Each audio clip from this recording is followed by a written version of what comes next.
Bismillahirrahmanirrahim. Assalamualaikum warahmatullahi wabarakatuh. Salam sejahtera bagi kita semua. Saya ucapkan selamat pagi, selamat siang, selamat sore, dan selamat malam untuk kita semua. Perkenalkan, nama saya Juliana Ma'rifah, salah satu mahasiswi dari Teknik Geologi Universitas Diponegoro dengan NIM 21100120140140045. Pada kesempatan kali ini, saya akan melakukan penjelasan singkat terkait langkah-langkah dalam menganalisis struktur geologi menggunakan software Deep seri 6. Adapun struktur geologi yang akan kita analisis menggunakan software Deep ini meliputi struktur kekar, lipatan, dan sesar. Analisis struktur geologi yang pertama akan kita lakukan dengan menganalisis struktur kekar. Pertama-tama, kita masuk terlebih dahulu ke dalam software Deeps-nya. Kemudian kita copy paste data-data dari strike dan deep struktur kekar yang telah kita miliki ke dalam sini. Namun sebelumnya, kita ubah terlebih dahulu global orientation formatnya menjadi strike right deep. Kemudian kita paste ke dalam tabel ini. Jika pada metode manual, kita menggunakan Polar Equal Area Net untuk mengetahui letak dari hasil pemplotan setiap strike dan deep dari struktur kekar. Namun pada software Deeps ini, kita cukup menekan vektor preset untuk mengetahui kedudukan dari hasil pemplotan strike dan deep tadi. Berikut adalah penampakannya. Kemudian kita ubah menggunakan kontur preset untuk mengetahui kenampakan dan kedudukan dari kontur yang telah terbentuk. Setelah ini kita tentukan elevasi tertinggi dari setiap konturnya. Di mana pada kontur pertama kita tandai dengan M1 atau elevasi tertinggi pada kontur pertama. Karena di sini kita hanya menentukan ketinggian atau titik tertinggi dari kontur tersebut, maka visibility yang digunakan cukup pol dan label saja. Lakukan hal yang sama untuk menentukan titik tertinggi pada kontur kedua. Kita tandai dengan M2 atau maksimum 2. Seperti ini. Setelah kita menentukan titik ketinggian atau elevasi tertinggi dari kedua kontur tersebut, maka kita lanjutkan dengan melakukan pol terhadap keduanya. Kita tandai dengan pol Mach 1 atau pol M1. Di mana jika tadi kita hanya menentukan titiknya saja, di sini kita melihat bahwa pol dari Mach 1 itu merupakan bidang sehingga visibility yang digunakan adalah plan dan label. Lakukan hal yang sama untuk pol terhadap titik M2. Kita tandai dengan pol Max 2. Dan kita harus make sure atau kita harus meyakinkan bahwa visibility yang digunakan adalah label dan plan. Seperti ini. Dan yang terakhir, kita dapat mengetahui bahwa titik perpotongan antara garis dari pol maksimum 1 dan 2 merupakan sigma 2. Kita tandai titiknya. Kita beri nama sigma 2. Dan di sini sigma 2 merupakan titik sehingga visibility-nya kita ubah menjadi pol dan label saja. Seperti ini. Jika dilihat dari kenampakannya, ini warnanya tidak dapat dibedakan satu dengan yang lain sehingga kita bisa mengubahnya. Untuk setiap titik saya gunakan warna gelap. Kemudian untuk garis saya ubah sedikit lebih terang. Dan untuk setiap sigma saya ubah dengan warna merah. Seperti ini. Kita telah mengetahui kedudukan dan kehadiran dari sigma 2, sehingga tugas kita sekarang adalah menentukan letak dari kehadiran sigma 1 dan sigma 3, di mana untuk menentukan kehadiran atau letak dari sigma 1 dan sigma 2, kita bisa menggunakan bidang bantu, di mana bidang bantu ini memposisikan titik M1 dan M2 pada grid circle yang sama. Seperti ini, kita tandai dengan bidang bantu atau griddle plane. Di mana griddle plane ini merupakan bidang atau garis sehingga visibility-nya kita ubah menjadi plane dan label. Seperti ini. Dari sini kita bisa menentukan sigma apa yang berada di antara titik M1 dan M2. Di mana untuk menentukan jenis sigma tersebut, maka kita dapat menghitung terlebih dahulu besar derajat dari titik perpotongan pol sigma 1 dan sigma 2 terhadap bidang bantu. Di sini dan di sini. Besar derajat yang terbentuk sebesar 49,56 derajat atau kurang dari 90 derajat.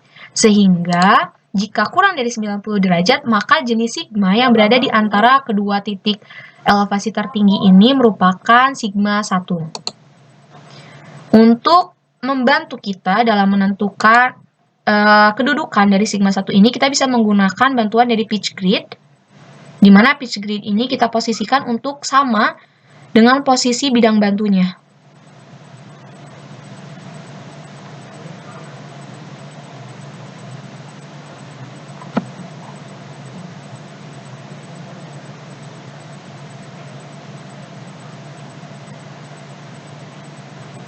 Posisikan agar pitch grid ini bisa pas. Ya, seperti ini. Oke. Dan sebagai informasi bahwa jarak setiap grid pada pitch grid ini sebesar 5 derajat. Jika tadi besar sudut yang terbentuk antara titik perpotongan pol maksimum 1 terhadap bidang bantu dan pol maksimum 2 terhadap bidang bantu adalah sekitar 50 derajat, kita bulatkan, maka sigma 2 berada 25 derajat antara maksimum 1 dan titik maksimum 2. Kita hitung 10, 20, 25. Di sini. Di sini. Ya. Jadi ini merupakan kedudukan dari sigma 1. Karena sigma 1 merupakan titik, maka kita ubah visibility-nya menjadi pol dan label saja. Seperti ini. Dan yang terakhir, kita bisa menentukan sigma 3 dengan menghitung besar derajat sebesar 90 derajat sepanjang bidang bantu mulai dari sigma 1 berada. 1, 2, 3, 4, 5, 6, 7, 8, 9. Di sini. Ini merupakan kedudukan dari sigma 3. Seperti ini. Jika sigma 1, sigma 2, dan sigma 3 telah ditemukan dan ditentukan kedudukannya, maka sebenarnya tugas kita telah selesai. Namun, sebelum kita menyelesaikannya, kita harus membaca terlebih dahulu kedudukan dari setiap sigma tersebut. Sebelumnya, kita delete all tools terlebih dahulu. Kemudian kita ubah setiap titik sigma menggunakan warna merah. Seperti ini. Kemudian kita upgrade legendanya. Dan kita ubah strike right clip-nya menjadi trend plan. Sehingga kita bisa membaca kedudukan dari setiap sigma, di mana sigma 1 berada pada N149 derajat east dengan besar pelang sebesar 20 derajat. Kemudian sigma 2 berada pada N301 derajat east dengan besar pelang sebesar 70 derajat. Dan yang terakhir adalah sigma 3 yang berada pada N55 derajat dengan besar pelang sebesar 9 derajat. Sehingga dengan kedudukan dari setiap sigma yang telah ditemukan, maka analisis kekar ini telah selesai. Selanjutnya, kita akan melakukan analisis terhadap struktur lipatan. Dalam melakukan analisis struktur lipatan, kita terlebih dahulu masuk ke halaman baru di New. Kemudian tak lupa kita ubah global orientation formatnya menjadi strike, right, atau dip. Seperti ini. Sama halnya dengan struktur kekar, kita juga telah memiliki data strike dan dip dari struktur lipatan. Namun dikarenakan di awal kita telah menentukan orientasinya berupa strike right atau northeast, maka jenis dari strike yang berorientasi northwest kita ubah terlebih dahulu menjadi northeast dengan metode azimut, yakni dengan mengurangi nilai strike north 271 derajat dengan 180 derajat, sehingga didapat 91 derajat. Lakukan hal yang sama untuk setiap strike yang berorientasi northwest.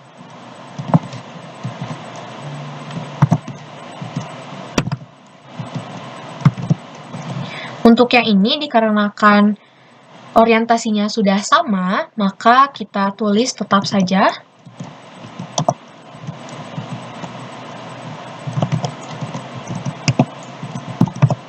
Oke. Dengan data dip yang sama, seperti ini. Setelah datanya diubah, kita pindahkan data strike dan dip tadi ke dalam tabel ini. Kemudian kita ubah menggunakan vektor preset untuk mengetahui kedudukan dari hasil pemplottingan data strike dan dip tadi. Kemudian kita masuk ke dalam kontur preset untuk mengetahui kedudukan dari kontur yang telah terbentuk. Sama halnya dalam melakukan analisis struktur kekar, kita juga diharuskan untuk menentukan elevasi tertinggi dari setiap kontur yang ada. Kita tandai setiap elevasinya. Untuk yang pertama saya tandai dengan maksimum 1. Kemudian lakukan hal yang sama untuk kontur kedua. Ya, seperti ini. Kita tandai sebagai max 2. Dan kita pastikan bahwa visibility-nya berupa pol dan label saja.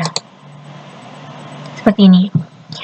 Jika pada metode atau analisa struktur kekar, dalam menentukan sigma 2, kita diharuskan melakukan pol terhadap kedua elevasi tertinggi ini, maka simpelnya atau gampangnya kita dapat menentukan kedudukan dari sigma 2 tersebut dengan memposisikan agar titik dari kedua elevasi tertinggi ini dapat berada pada satu grid circle yang sama. Nih, kemudian kita tulis dengan sigma 2. Seperti biasa, karena sigma 2 berupa titik, maka kita gunakan visibility berupa pol dan label saja. Ya, seperti ini. Kemudian, untuk menentukan kedudukan dari sigma 1 dan 3, kita dapat membuat bidang bantu, di mana bidang bantu ini terbentuk dari pol sigma 2, atau juga bisa dengan memposisikan agar letak dari M1 dan M2 berada pada grid circle yang sama. Ini kita tulis sebagai bidang bantu. Karena bidang bantu di sini berupa bidang, maka kita ubah visibility-nya menjadi label dan plan saja. Seperti ini.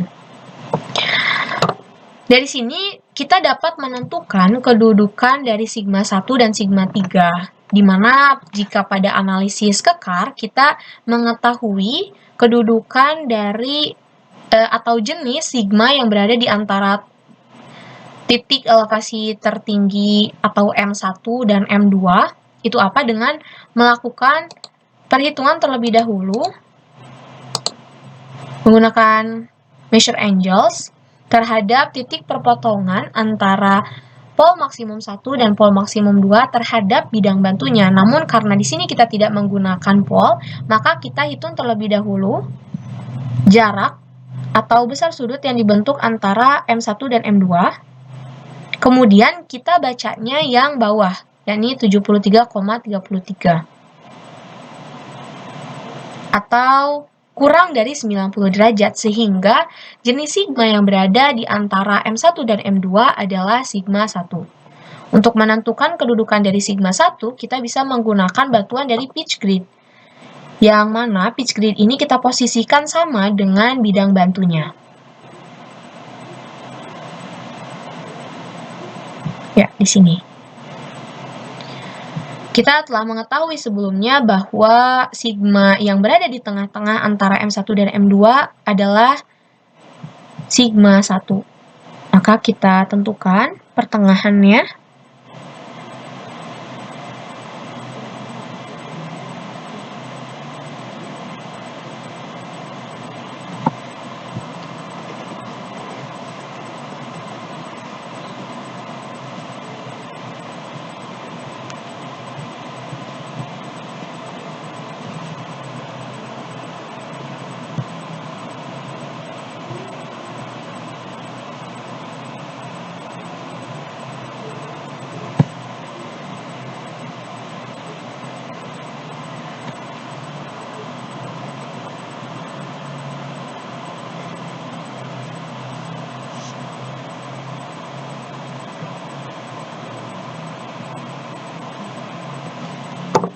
Kita di sini sigma 1. Kita ubah visibility-nya menjadi pol dan label seperti ini agar tidak mengganggu dari keterangan sigma 1, maka kita hapus saja keterangan bidang bantunya. Ya, seperti ini. Kemudian sigma 3, dari sini kita bisa mengetahui kedudukan sigma 3, yakni dengan menarik 90 derajat ke arah yang memungkinkan sepanjang bidang bantu dimulai dari kedudukan sigma 1.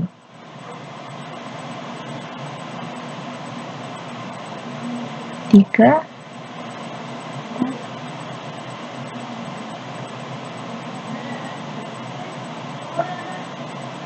Di sini.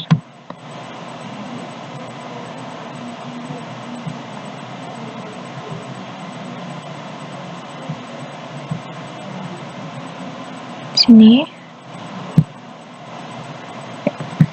kita tulis sebagai sigma 3.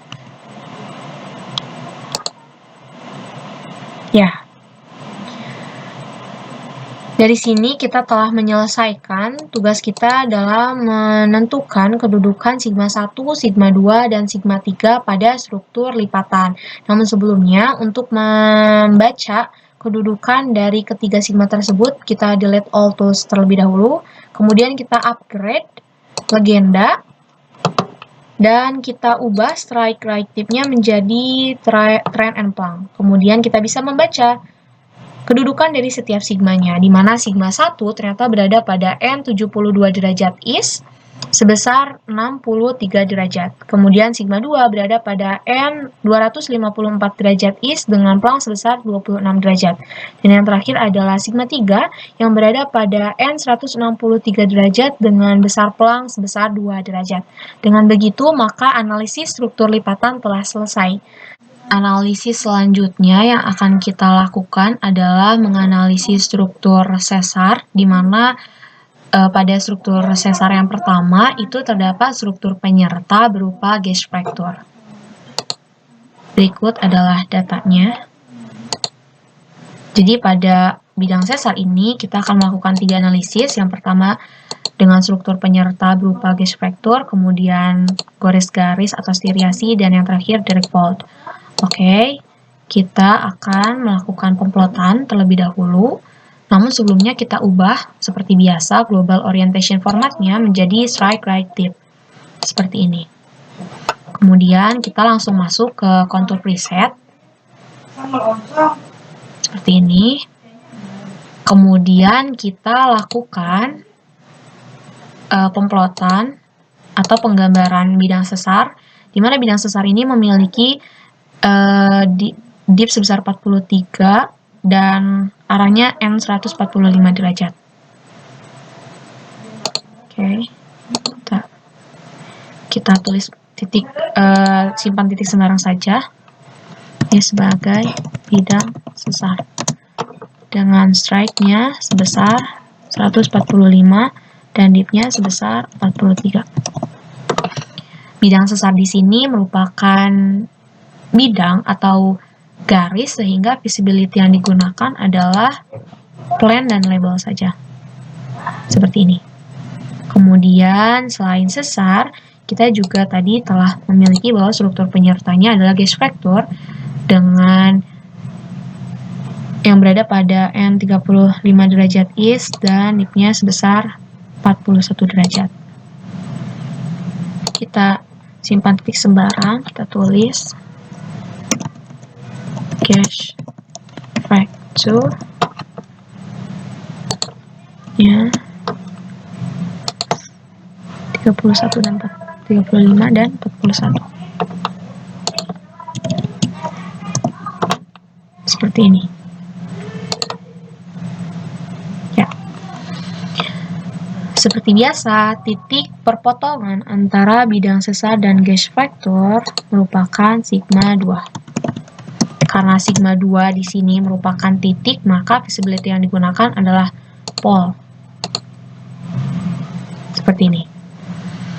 Kemudian, untuk menentukan kehadiran dari kedudukan dari adanya sigma 1 dan sigma 3, maka kita dapat membuat bidang batu atau griddle plane dengan melakukan pol terhadap titik sigma 2. Kita tulis sebagai bidang batu. Dan di sini bidang batu berupa garis sehingga visibility-nya berbentuk yang digunakan adalah plane dan label. Seperti ini. Sebelumnya kita ubah terlebih dahulu saja agar terlihat berbeda dan lebih menarik.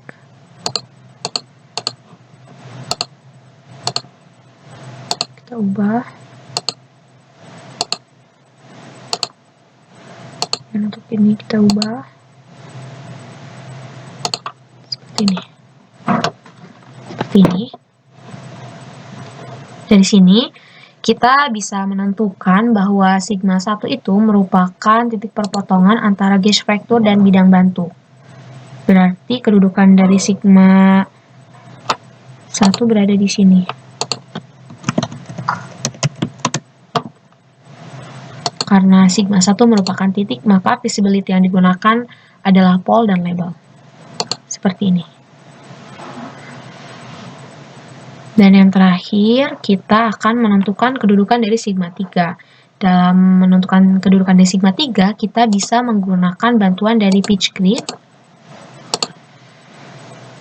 Dimana pitch grid ini kita posisikan untuk sama, berada pada posisi garis bidang bantu.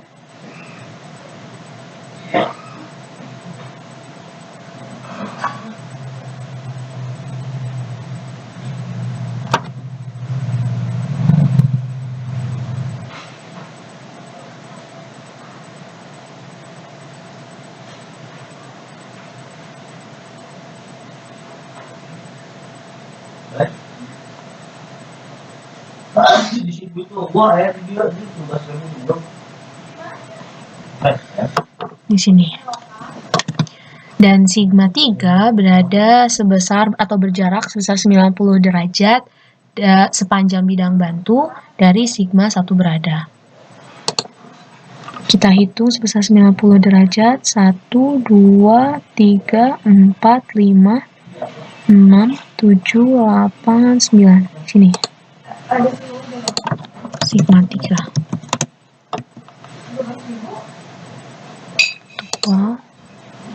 Seperti ini.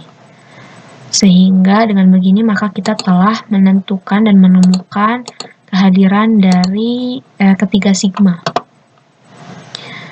Oleh karena itu kita akan mengupgrade terlebih dahulu legendanya, kemudian kita ubah strike reaktifnya menjadi trend plank. Oke. Lalu kita baca.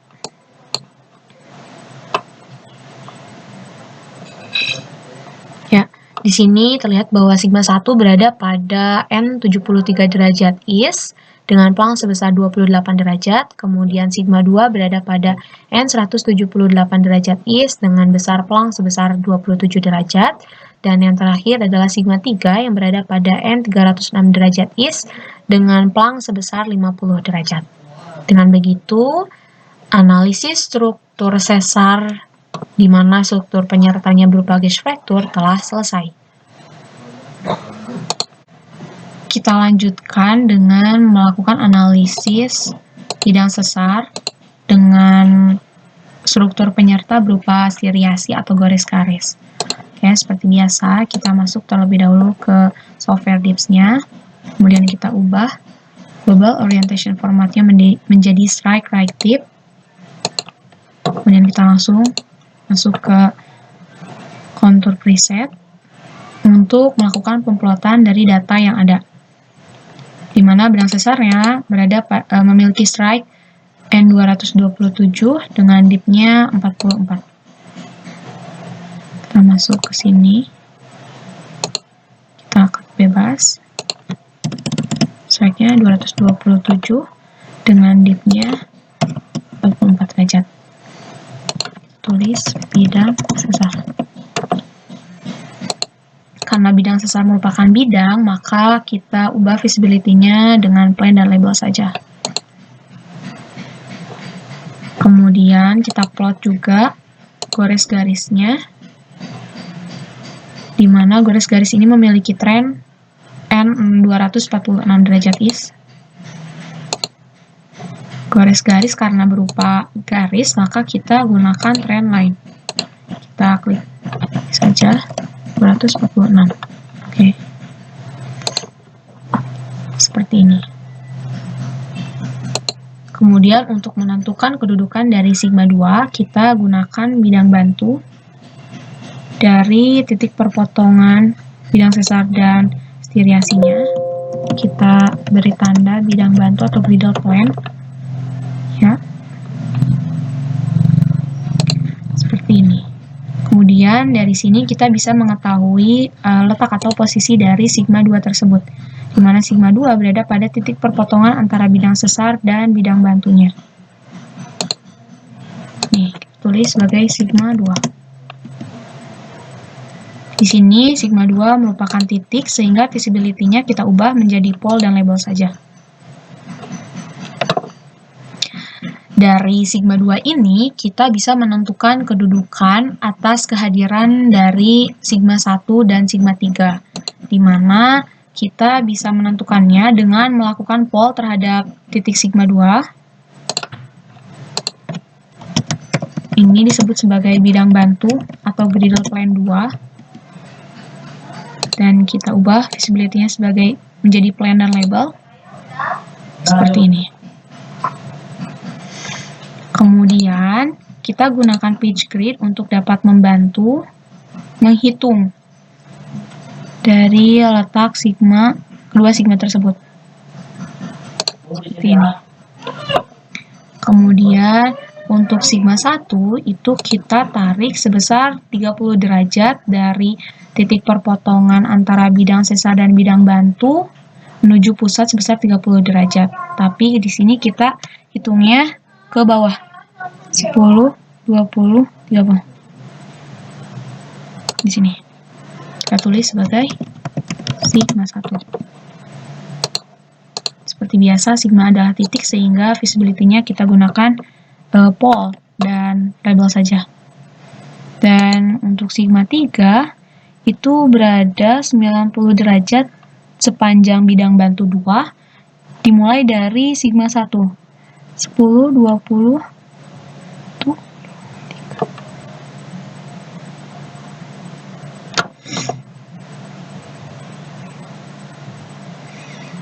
1, 2, 3, 4, 7, 8, 9. Di sini. Ini merupakan kedudukan dari sigma 3. Seperti ini. Ya. Jika seperti ini, maka sigma 1, sigma 2, dan sigma 3 dapat kita analisis. Kemudian untuk memudahkannya, kita ubah setiap sigma dengan warna yang berbeda. Di sini saya gunakan warna gelap.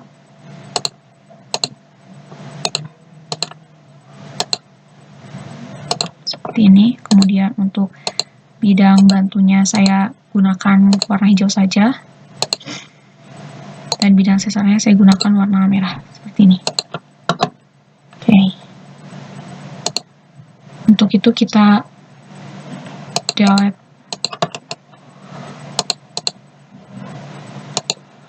tools.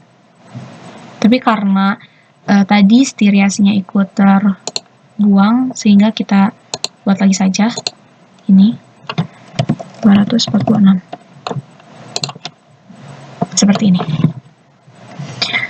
Oke, untuk membaca kedudukan dari ketiga sigma ini, kita upgrade terlebih dahulu legendanya.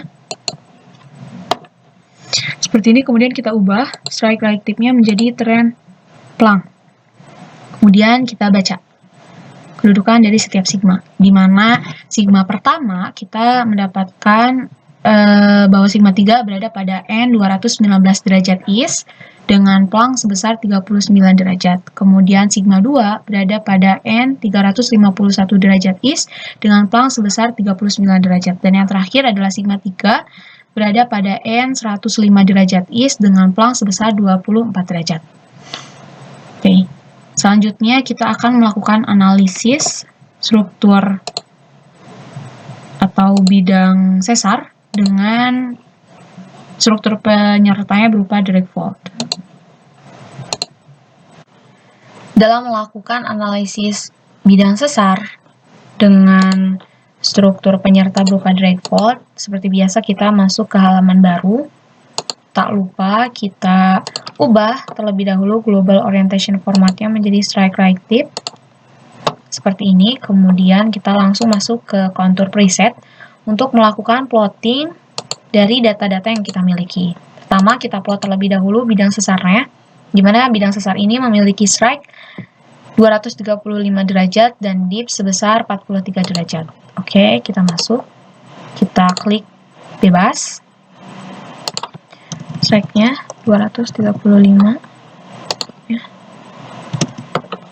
Kita pastikan kembali 235 dan 43.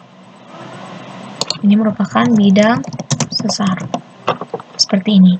Karena bidang sesar merupakan bidang, maka visibility-nya kita cukup menggunakan plan dan label saja seperti ini. Kemudian kita plot kembali struktur direct fault-nya bebas, bentar. Dimana direct fault ini berada pada strike N 108 derajat is dengan dip 56. 108, dipnya 56. Kita beri label direct fault. Kemudian visibility-nya kita pastikan plan dan label karena direct fault merupakan bidang. Seperti ini. Sama halnya dengan struktur bidang, dengan struktur penyerta berupa gauge fracture, maka titik perpotongan antara bidang sesar dan direct fault ini merupakan sigma 2. Tandai sebagai sigma 2. Dan sigma 2 ini merupakan titik sehingga visibility-nya cukup menggunakan pole dan label saja. Seperti ini.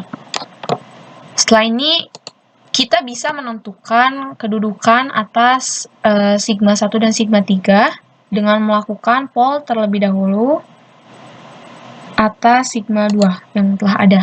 Kita tulis sebagai bidang bantu. Kemudian ubah visibility-nya menjadi plan dan label. Seperti ini. Dari sini kita mengetahui bahwa titik perpotongan antara bidang bantu dan direct fault merupakan sigma 3. Tapi sigma 3-nya di sini merupakan sigma 3 aksen. Sigma 3 aksen. Kemudian ubah visibility-nya menjadi plot dan label seperti ini. Kemudian untuk menentukan kedudukan dari sigma 1 aksen, kita bisa menggunakan pitch grid sebagai bantuan dengan memposisikan pitch grid tersebut sama pada posisi bidang bantu, seperti ini.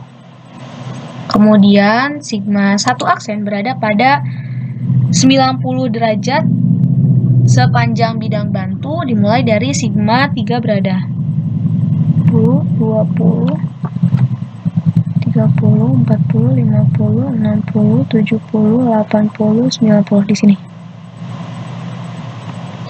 Tulis sebagai sigma 3. Maaf, maksud saya sigma 1 aksen. seperti ini. Kemudian, dari sini kita bisa menentukan sigma 1 yang sesungguhnya itu di mana dengan melakukan penarikan sebesar 30 derajat dari titik perpotongan antara bidang sesar dan bidang bantu menuju arah sigma 1 aksen berada. 10, 20, 30. Di sini. Sini. Seperti ini. Kemudian sigma 3 berarti berada 90 derajat dari sigma 1 aksen.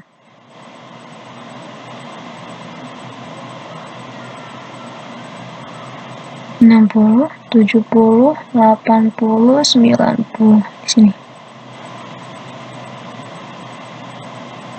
Ya. Tulis sebagai sigma 3. Begini. Di sini kita telah menemukan kedudukan dari setiap sigma aslinya. Sebelumnya kita hapus terlebih dahulu all tools-nya, kemudian kita edit agar dapat membedakan dan menganalisis dengan lebih mudah. Bidang sesar saya ubah menjadi warna coklat, kemudian drag fold saya ubah menjadi warna hitam, kemudian untuk setiap sigma yang asli saya ubah menjadi warna merah. Bidang bantu sigma 3 aksen saya ubah menjadi warna biru hijau saja. Seperti ini. Sigma 1 merah dan sigma 3 asli kita beri warna merah. Seperti ini. Untuk membaca kedudukan dari setiap sigma asli tersebut, kita upgrade terlebih dahulu legendanya, kemudian kita ubah strike right click-nya menjadi trend and plank. Seperti ini. Kemudian kita baca kedudukan dari setiap sigmanya. Dari sini kita mengetahui bahwa sigma 1 berada pada N144 derajat east dengan plank sebesar 53 derajat. Kemudian sigma 2 berada pada N267 derajat east dengan plank sebesar 28 derajat. Dan yang terakhir adalah sigma 3 yang berada pada N166 derajat east dengan plank sebesar 21 derajat. Dengan demikian, maka analisis dari struktur bidang sesar yang memiliki struktur penyerta berupa drag fold telah selesai dilakukan. Kita telah melakukan analisis terhadap 3 struktur geologi, mulai dari kekar, lipatan, hingga sesar, di mana sesar kita bagi lagi menjadi 3 berdasarkan struktur penyertanya. Tadi ada gas fracture, kemudian ada stiriasi atau gores garis, dan yang terakhir kita telah melakukan analisis struktur sesar dengan struktur penyerta berupa drag fold. Demikian yang bisa saya jelaskan. Mohon maaf apabila ada kekurangan dan kesalahan kata. Terima kasih.